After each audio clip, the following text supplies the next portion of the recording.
Magandang araw sa atin lahat mga kababayan, saan man panig kayo ng daigdig naron. Dito na naman tayo sa another episode ng ating vlogs, Badong Aratiles po. Pag-usas Pag-usapan natin ngayon, ito po, no, SWS survey. Tinambakan po ni Malapitan, no? Ito pong si Trillanes. Tambak na tambak po sa Caloocan. Actually, marami pong sasabi, no? Survey din sa Laguna, tambak din ni Sol Aragones. Itong si Dan Fernandez, mukhang baliktad po, no? Baliktad po yung nangyayari, yung mga banat ng banat po. Yan po yung sinasabi nila na wala na yung Duterte magic. Eh bakit po itong mga bumibira kay Duterte, yung mga pangunahing bumibira? Hindi ko alam si Abante kung may kalaban ba o wala diyan sa Maynila, no? Kasi yan po, yang si Fernandez, Abante, tsaka 'to si Trillanes. Talagang 'pag natalo po 'tong mga 'to, eh, galit talaga yung mga tao sa ginagawa nila sa mga Duterte, 'no? May epekto pa rin po, 'no? Kasi kung totoo yung mga pinagsabi nila na yung Duterte wala ng Duterte magic o sinusumpa ng mga tao, eh, di sana lahat 'yan talunan, 'no? Hindi po gano'n ang nakikita natin, eh, 'no? Yung mga pinakamasugid po na detractors nitong mga Duterte, eh, mukhang, mapagtatalo pagdating rito sa eleksyon, 'no? Ayan po, maganda po 'yan. Tuloy-tuloy na natin, 'no, konti lang naman. Eh, Badong, SWS survey naman. Baka 'pag naglabas ang, baka 'pag naglabas ang mga No Limit Tangere or eto pong, etong Octa Arts. Hinihintay niyo ba yung Octa Arts? Octa Arts ano na, labas na, paboran niyo na.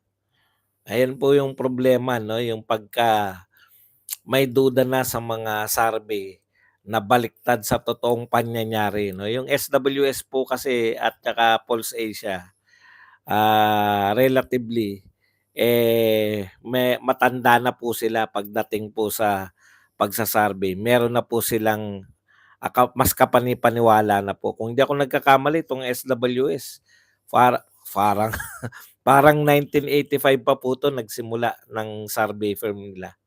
So kung tumagal po sila, ibig sabihin, isa lang ang ibig sabihin niyan, patuloy silang tinatangkilik ng mga tao, 'no, yung SWS. Patuloy silang nag-exist. So ibig sabihin lang niyan, mas reliable sila kaysa dito sa mga bagitong, survey firm. Okay. So sa mga kalaban po, 'no, ng mga known na bumabanat po sa mga Duterte, good luck sa inyo kahit hindi po tayo mahilig, kahit hindi po namin kayo kilala, sana manalo kayo, 'no?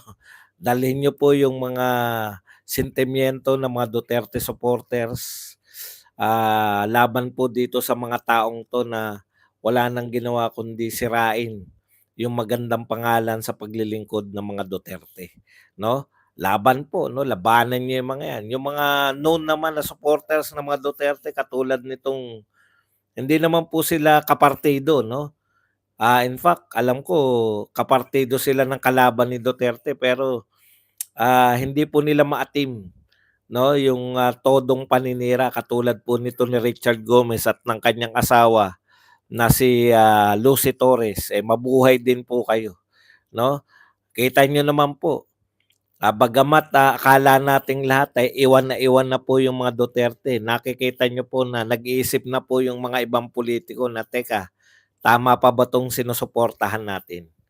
Ayan, 'yan lang po, inuna na natin 'yan para hindi na natin babalikan. Pag-uusapan din po natin, eto po, si, Pangulong Marcos ay tila sinisisi, parang sinisisi po ni Pangulong Marcos ng pailalim, hindi po direkta, 'no. Sabi niya kasi BBM to DOST ay pagbutihan daw po ang pag-abiso sa bagyo. Kita niyo naman, nasisi pa yung DOST Pag-asa, 'no, dahil po dito ang, kapalpakan po sa Christine. Wala ka pong, ipinagtanggol po yung napansin niyo po? Ipinagtanggol po ni Pangulong Marcos yung ano, yung, ah, flood control. Ay ngayon po parang sinisisi katulad ng kanyang kapatid. Nakakuha siya ng cue sa kanyang kapatid na bigyan ng sisi itong, DOST Pag-asa, ah. At isa pa po, tatalakayin natin yung APEC Summit. Aba, ito alam natin tsismis lang 'yan yung kaya hindi atin dahil may drug test. Pero ang alam po natin ito po ang unang, APEC na dadaluhan ng newly elect o president-elect o newly elected, sa pag-APEC po, newly elected po si Donald Trump diyan 'no. Siya po ito po yung unang APEC niya, buhat ng manalo muli, iyan. Nakakapagtaka po na hindi dadalo si President Marcos. Yan po ay pagpapakita sa tingin ko ng kahinaan sa pagtantya sa diplomasya, 'no? Ang dami pong inatinan, simpleng mga kasal lang ng mga prinsipe, simpleng, koronasyon lang ng kung sino, inauguration ng kung sinong presidente. Pero ito pong napakahalaga, APEC Summit, hindi po dadalo. Aba, ibang usapan na po 'yan. Ano pa bang ating tatalakayin? At siyempre yung mga ano niyo po, lahat po ng mga reaksyon ninyo at nagaganap pang kakaiba. Yan po mga pag-uusapan natin, pero bago yan, kung bago ka pa lang dito sa ating channel, mag-subscribe ka na. Dahil ito lang ang tayong channel na may kinikilingan, may pinapanigan, una sa balita, huli sa impormasyon, kaya ano pang hinihintay nyo? Pindot na, okay. Talakayin na po natin kung ano na lang po yung nauna rito para wala po tayong makalimutan, no? Yan. Eto po, may isa po nagpapatawa, kinukumpara po, no? Nagngangalang William John Valderrama. Sabi niya, if you think the Dutertes might stage a political comeback like Trump did in 2025 or 2028, don't fool yourself, no? Kung sa tingin daw natin ng mga Duterte ay might stage a political comeback, sa 2025 at 2028, wag po nating lokohin ang ating sarili. Bakit naman? Bakit daw itatama lang natin, Nawala po ba sa eksena yung mga Duterte? Natalo po ba? Kasi pag sinabi pong political comeback, natalo ka, tapos magka-comeback ka, no? Katulad po ni Donald Trump. Natalo po siya ni natalo po siya ni Joe Biden at nagkaroon po siya ng political comeback. Yung meaning po ng political comeback at kahit na ano pong comeback, kahit po sa boxing, kahit po sa basketball, pag sinabi pong comeback, galing ka sa pagkatalo. Ang tanong ko po, sino pong Duterte ba ang tinutukoy nyo? Kasi ang pagkakaalam po namin sa mga Duterte, ang pagkakaalam po namin sa mga Duterte ay hindi po natalo. Di ba? Si President Duterte, natural hindi po tatakbo dahil kapay-presidente niya lang. Bawal naman pong bawal naman po na tumakbo ka muli na presidente. Di po ba? Mali po yun. Pinagbabawal po yan ng ating konstitusyon. Si Sara Duterte naman po, mula mayor, vice mayor, mayor, at naging vice president, hindi pa po natatalo, no? At ang mga Duterteng kapatid, Baste at Sipulong, never pa po nakaranas ng pagkatalo. So ano po ang ibig sabihin ng political comeback, no? Kayo lang naman po sa utak nyo lang naman natalo ang mga Duterte. In fact, yung kasalukuyang nakaupo, kaya po nakaupo yan dahil po sa mga Duterte, no? Nakakalimutan po kasi natin yan lahat, yan ang problema. Kaya mali po tong statement na to na if you think the Dutertes might stage a political comeback, never pong naging defeated yung, mga Duterte kaya hindi po nila kinakailangan na political comeback dahil hindi naman po sila nawala sa politika. Mali po yung premise mo na magkakaroon ng political comeback ang mga Duterte. Sa utak nyo lang naman nagapi ang mga Duterte. Pero sa mga puso ng mamamayang Pilipino, laging nariyan po ang mga Duterte. Lagi namin pinapangarap na makabalik sa Malacanang. Hindi comeback na political comeback. Okay, tuloy natin yung sinasabi niya. Bakit daw hindi magkakaroon ng political comeback ang mga Duterte? The Dutertes are facing a perfect storm of criminal, administrative, and legal charges for murder, abuse of power, and corruption. Tindi, no?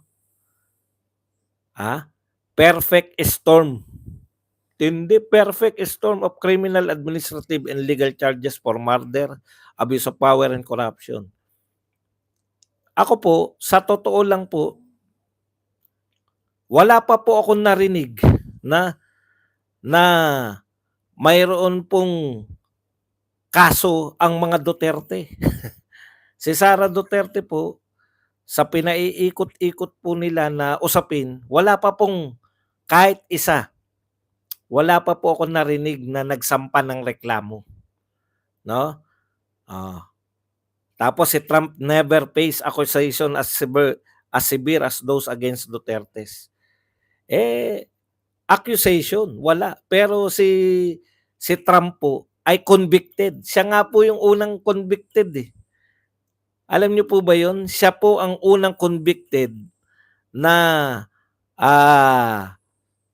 US President. Na-convict po siya. Kaya itong mali-mali po yung impormasyon nito. Itong tao na to na nakakaawa po makasira lang sa mga Duterte. Okay. Sa madaling salita mga kapatid, haka-haka niya lang yan no, na hindi daw matutulad, hindi raw makakabalik, magkakaroon ng political comeback yung mga Duterte dahil sila daw ay punong-puno ng facing perfect storm of criminal, administrative, legal charges. Ako po, sa pagkakalam ko, wala pa pong sinampang kaso kahit po yung ICC. Under investigation pa lang po, hindi pa po, wala pa po tayong naririnig na may kinasuhan na siya sa ICC. Okay. Kaya po malabo po yan. Pero yung sabihin nyo po na kung ang usapin po na sinasabi nyo na political comeback ay yung pagbabalik sa Malacanang, depende nga po yan kay BP Sara. Kung makikinig po siya sa tatay niya, no, na wag nang tumakbo sa 2028, talagang hindi sila makakabalik sa Malacanang. Pero tinitiyak ko po sa inyo, no, pag po nagdesisyon si BP Sara na this time ay tumakbo talaga, malamang sa hindi, malamang sa malamang, manalo po si BP Sara bilang presidente sa 2028. Lahat po ng survey nagsasabi, no, na mananalo siya. Ang suporta po ng tao at ang gigil po natin sa kapalpakan ng gobyerno ni Bangag ay gano'n na lang, no, para mas gustuhin natin na bumalik ang mga Duterte sa Malacanang kaysa bumalik ang mga kamag-anak incorporated nito ni BBM. Okay. Punta na po tayo sa iba pa, no. Ito po mga kahihiyan na naman. Naku, nakita ko na naman. Hindi ko po alam kung ito po ba si Pokwang ay maaawa ko o dahil parang napakamalas ng tao nito, no. Nakaka-attract.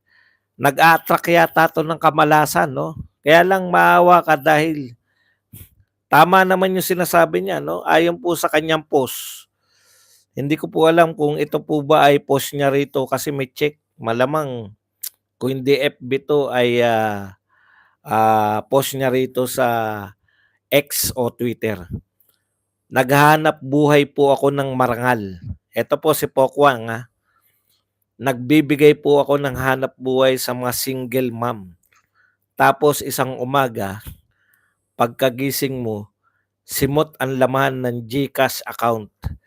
Iba't ibang number na hindi nakarehistro, halos nasa 30 numero na hindi nakarehistro, halos nasa 30 numero na hindi nakarehistro. Ano ang nangyari sa registered SIM policy ngayon? Nakakaiyak. Binabangon ko mag-isa ang negosyong pinabayaan ng taong inasahan ko na pinagkatiwalaan ko. Pati ba naman dito, naisahan pa rin ako? Nakakaiyak talaga. Sana naman, GCash official, tulungan ninyo ang mga kagaya kong naghanap buhay ng patas at nagbibigay ng hanap buhay din. Yan po ang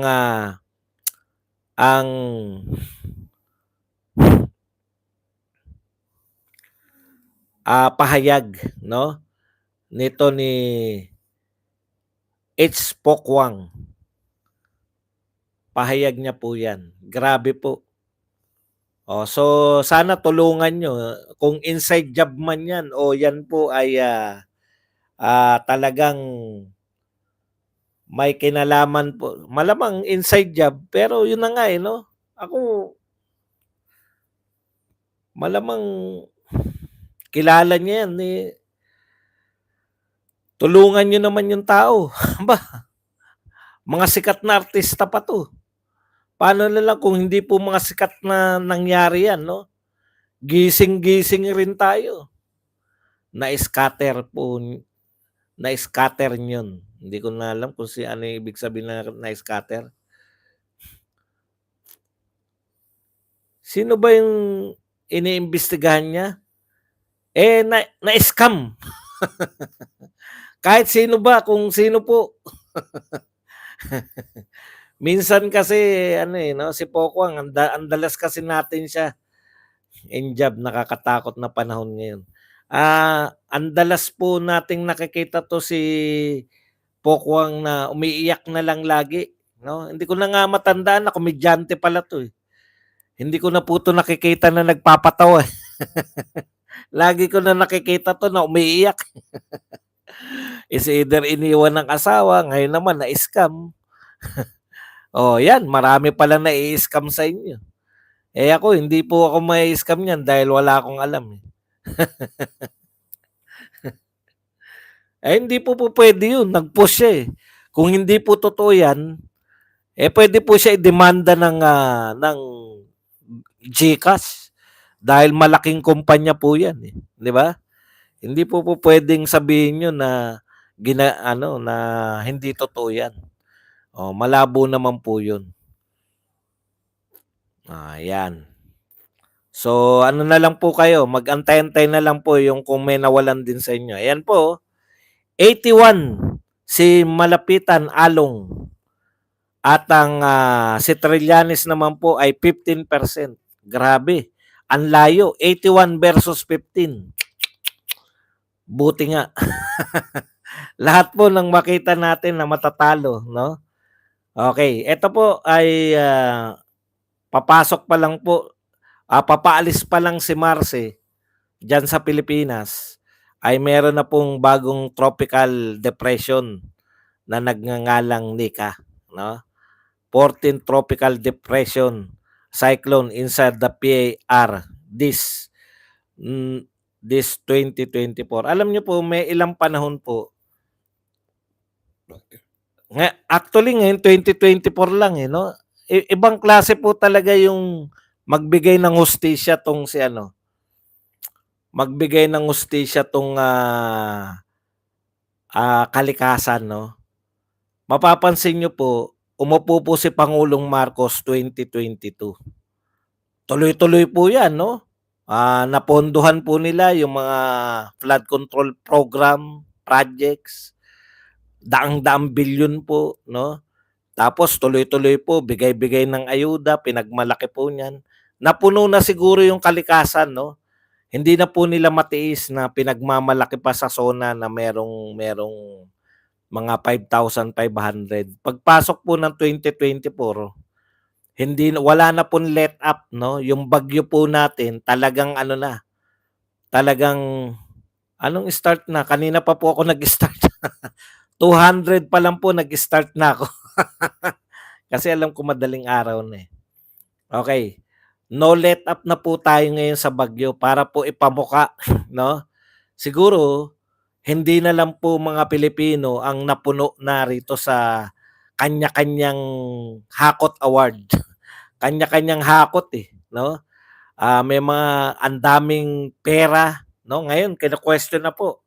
Ituloy-tuloy niyo lang po, 'wag lang po sana sa media yung pagtatanong ninyo na saan napunta yung pinagbentahan ng ginto, saan napunta yung, kinuha sa PhilHealth, 'no?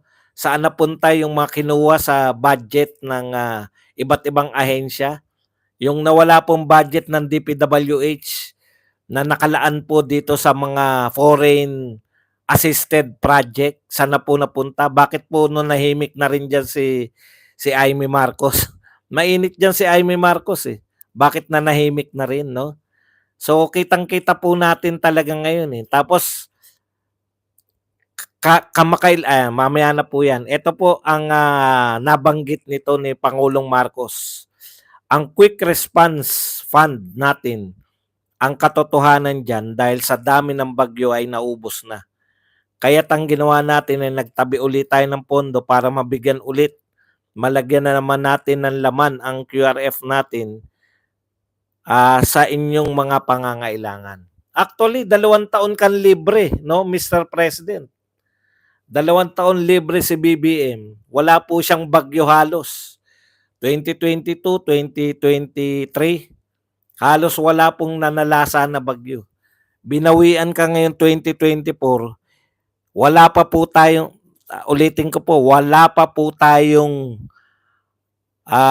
super typhoon.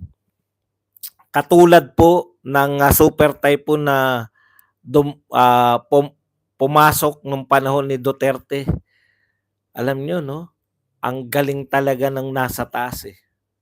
Hindi po itong nasa taas ng hotel namin, nasa taas. Alam po nila na kayang-kaya ng presidente natin noon, si Pangulong Duterte. Binigyan niya po ng 4 na malalakas na bagyo. Super typhoon si Duterte. Bawat administrasyon po, binibigyan niya lang po ng isang super typhoon, o super baha o super manalasa. Si Gloria binigyan niya po ng Undoy. Ito pong si Pinoy binigyan niya ng Yolanda. Si Pangulong Duterte tinodohan po, 'no? Binigyan po ng Rolly, binigyan po ng Odette, may 2 pa pong super typhoon. Kinaya po natin lahat, 'no? Ito po, wala pa po tayo. Magtapatan tayo, wala pa po tayong super typhoon.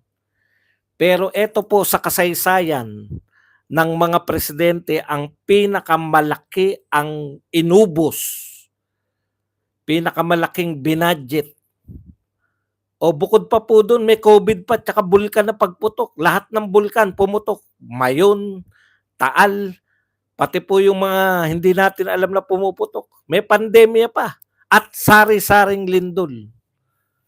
Kaya sabi ko po napakaswerte nitong tao na to, si BBM. In fact, yung pong Karina ba? At Christine, hindi po sila considered as super typhoon. O maaari yung Christine, pagbigyan natin, malakas ang dagsa ng ulan, eh. No? Okay. Pero tignan nyo po, pang-14, alam nyo po ba na ganito? Ito po sitwasyon, ha? Naringgan nyo po ba si Pangulong Duterte? Tanong ko po sa inyo, naringgan nyo po ba na nagsalita si Pangulong Duterte na naubusan siya ng pondo? Kaya ka nga Pangulo, eh. Hindi ka lang angal ng angal. May gera pa sa Mindanao. Hindi ka lang dapat umaangal.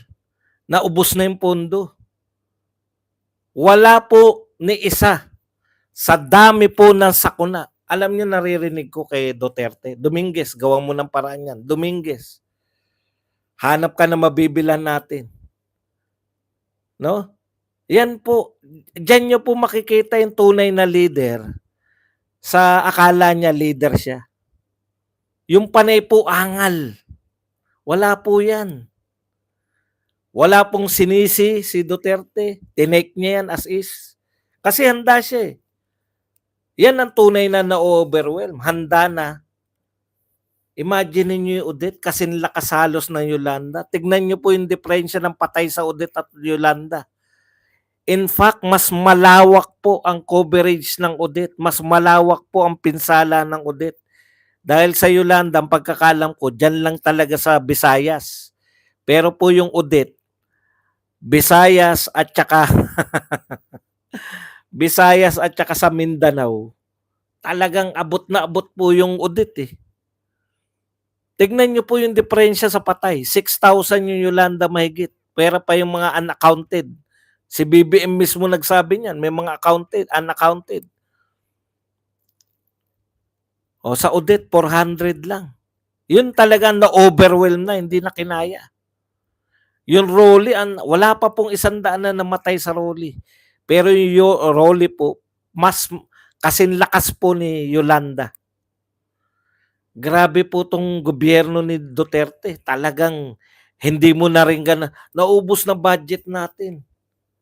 Yun po ang tunay na leader. Bakit mo sasabihin mag-announce ka pa, wala na tayong budget. Nakakaawa tayo. Ang quick response, hindi nga natin alam ang tawag sa mga budget na yan. Mali po yan, yung pinalalabas po nila na ang binigay lang daw ni Duterte tarpaulin. Natatandaan ko po yun eh, yung tagpo na yun eh. O, bumili muna kayo ng tarpaulin. Ngayon na po kailangan. Kasi flat talaga, wala talagang bahay yung mga tao. Yung tarpaulin na sinasabi nila, o trapal pa nga sabi ni Duterte. Alam niyo po, sa totoo lang, quick response lang yun. Para hindi po naghihintay yung tao. May ulan pa eh. Nung sinabi po yan ni Duterte, umuulan pa. Wasak lahat. Hindi ko alam kung kay Odette yan o kay Rolly. Wasak lahat ng bahay. O pansamantala. Pero pagkatapos po nun, habang iba pa po yung tarpaulin, iba pa po yung binigay na 5,000. Natatandaan ko yan kasi sabi ni Tatay Digong, perahin nyo na lang, bigyan nyo ng tigli 5,000 yung mga tao na yan. Kasi, i-discard, ha? Yung media po natin, anti-Duterte, sila pa ba maliligtasan pagka walang response si Duterte? Eh po siya, yung naunahan lang ng announcement ni Lenny. Nung pagpupunta si Lenny, yung media natin, nasa ng Pangulo? Di ba? Usong-uso yan, hashtag nasa ng Pangulo. Ang point ko po, hindi po naging nakita ng mga tao na nagpabaya ang Pangulo ng Pilipinas noong panahon ni Duterte. Ngayon po halos walang response. O eto po malupit. Halos wala na response. Inuuna pa yung hanap sisi. Tignan nyo po. Eto po yung pahayag niya. Nasa likod po niya. Pakita ko lang po yung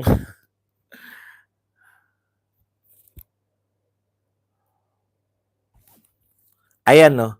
Nasa likod niya yung mga yero, yung mga plywood na tingin pa lang maninipis na, no? Habang sinasabi niya po tong paninisi na to.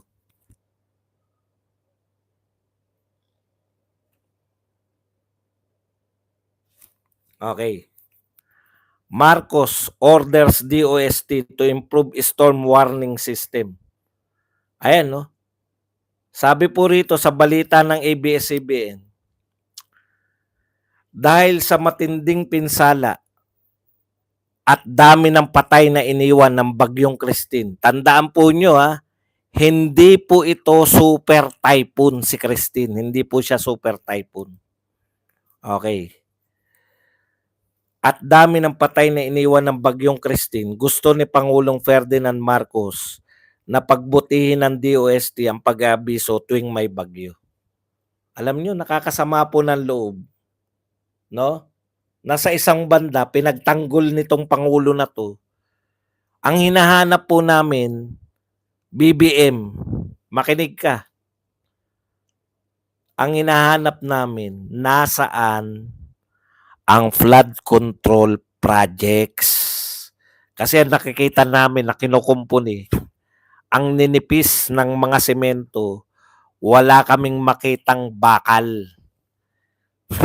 Ang tanong ng lahat, nasaan ang 1.4 billion a day budget for flood control? Bakit ni hindi mo sinisisi yung mga nagpagawa ng flood control? Ipinagtanggol mo pa eh, no? Sabi mo ganito eh, ulitin lang natin, hindi po ganitong ganito mismo, hindi natin kayang i-quote eh. Sabi niya, 'di ba? Nandyan lang 'yun. Ang dami nagtatanong, nasan daw yung flood control projects? Nandyan lang 'yun, na-overwhelm lang tayo ng dami ng ulan. Na-overwhelm, eto pa kinatwiran. Yung flood control project natin, ha? Ginawa yan para makatugon sa mga katulad ng Bagyong Undoy. Ha? Undoy lang ang kayang tugunan?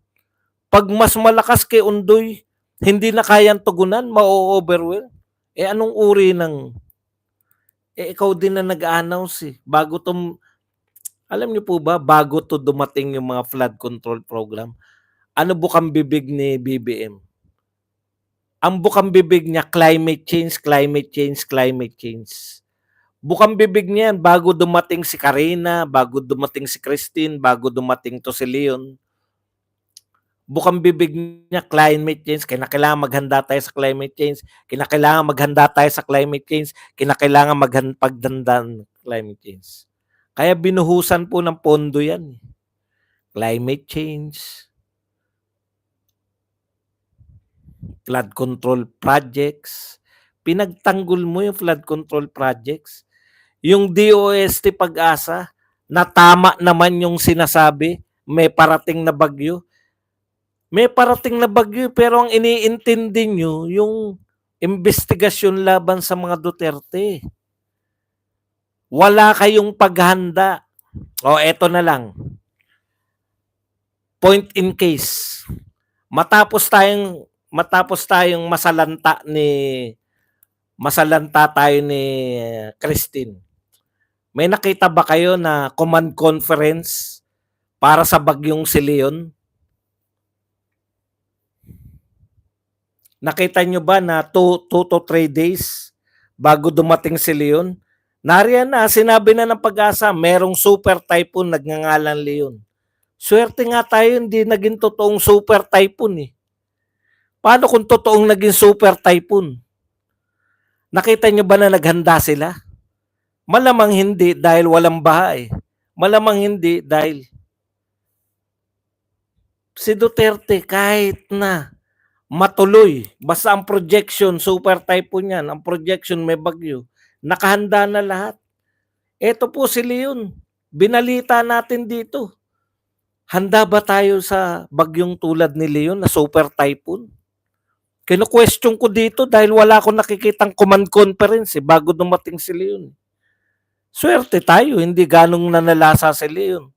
Ewan ko lang sa mga taga-Cagayan, baka hindi na lang binabalita ng mga media.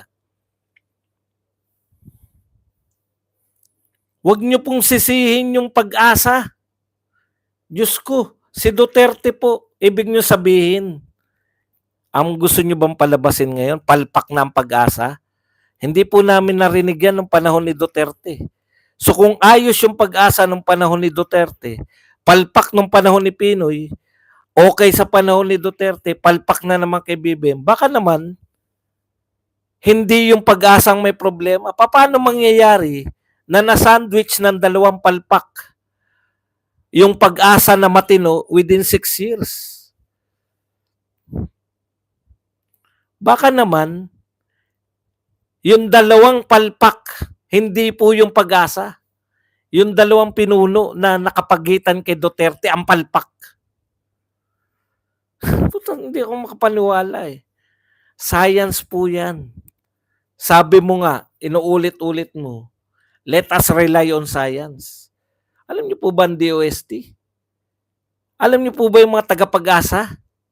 Hindi po mga politiko yan. Yan po mga scientists. Ang chip po ng Pag-asa ngayon ay yung tumula po, Promilkid nung araw, tumula na the sun is center of the universe, rolling around is a planet. Alam nyo ba yun? Oh, joke lang yun. Hindi ko na alam kung ano nangyari ron sa mga Promilkids. Alam nyo, kung dapat may imbestigahan, kasi ang dami, tatandaan nyo yung mga Promil Kids. Puta, bilib na bilib tayo, no? Promil Kids. Bata pa lang mga henyo na. Nasaan na kaya yung mga henyo na Promil Kids na yan?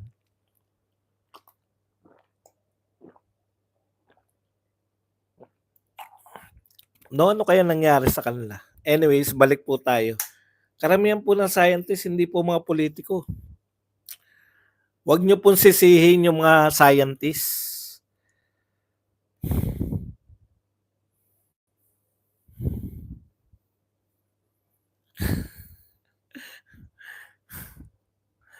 The sun in the center of the solar system. Ginaya mo lang yung ate mo. Sinisi yung Pag-asa. Nakisisi ka na rin.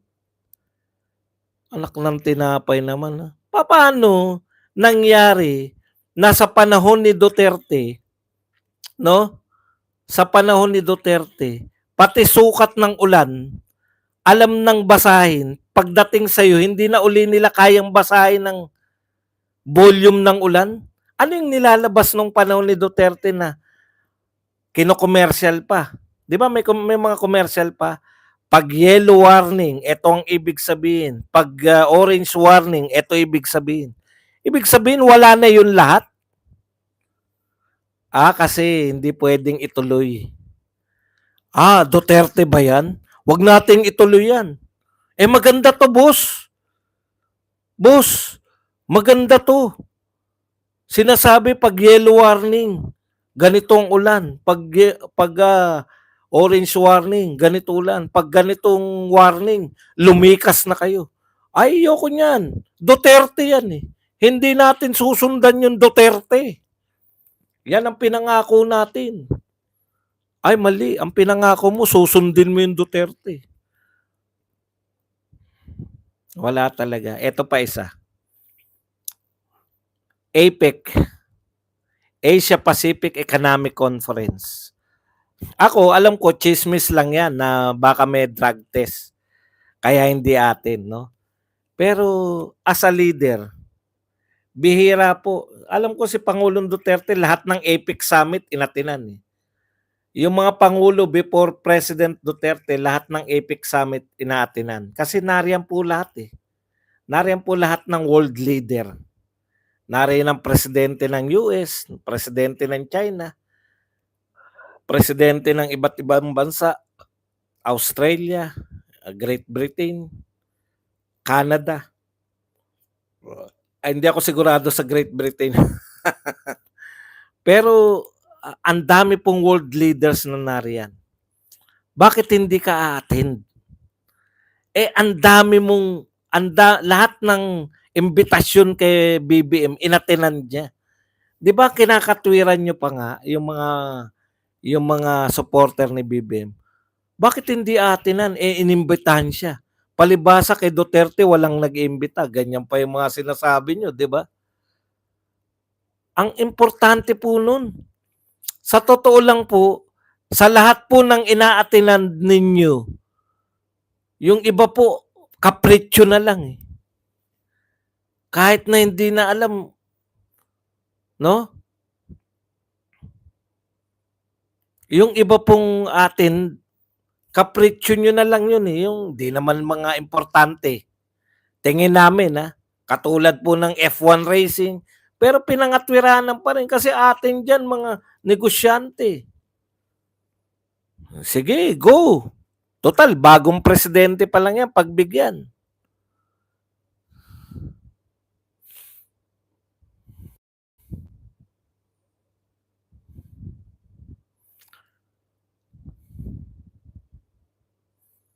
APEC Summit, pinakaimportante po na summit ng mga world leaders po yan.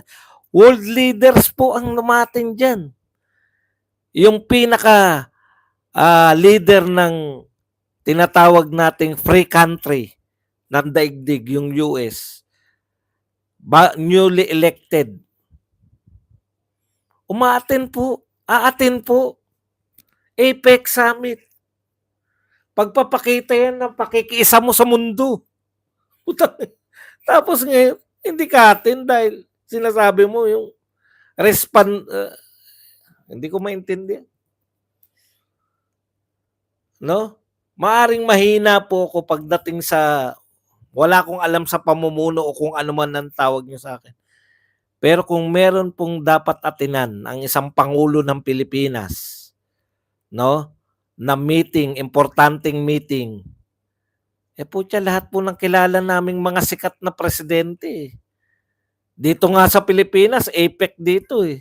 Si Bill Clinton, na pagsuot pa ng mga barong Tagalog. No? Iba po, yung symbol po ng APEC Summit, ang importante. Wala sa kanya yun eh.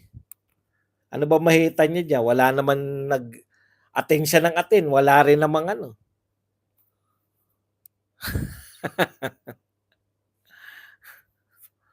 Biruin nyo, Bill Clinton, sila Putin, Xi Jinping, lahat ng presidente ng Amerika, walang absent. Ang importante mo naman. Kung meron pong isang conference na dapat atinan, sa totoo lang, meron nga siya inatinan, pang Europe lang. Saling pusa lang. Eto kasama Pilipinas talaga, nasa Pacific tayo. Nasa Asia na tayo, nasa Pacific pa. Wala talaga. Wala talaga tayo aasahan.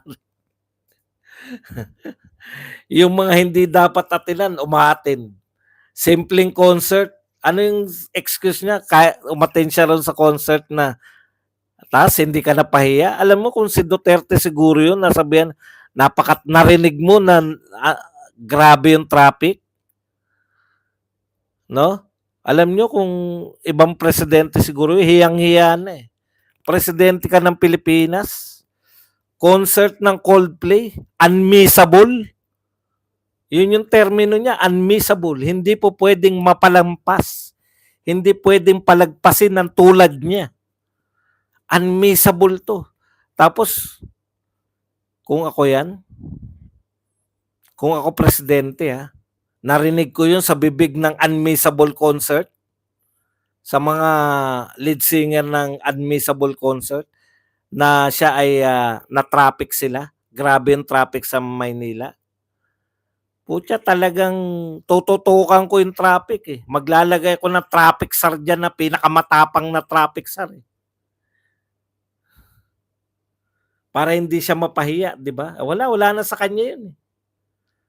Wala na sa kanya. Anong gagawin natin? Tapos ngayon, may lakas pa kayo ng loob na sisihin pa yung DOST Pag-asa. Mga scientist po, mga tao riyan. Diyos ko. So mag-iisip kayo ng investment dito sa Pilipinas. Dapat nga, sinasamantalan nyo yan.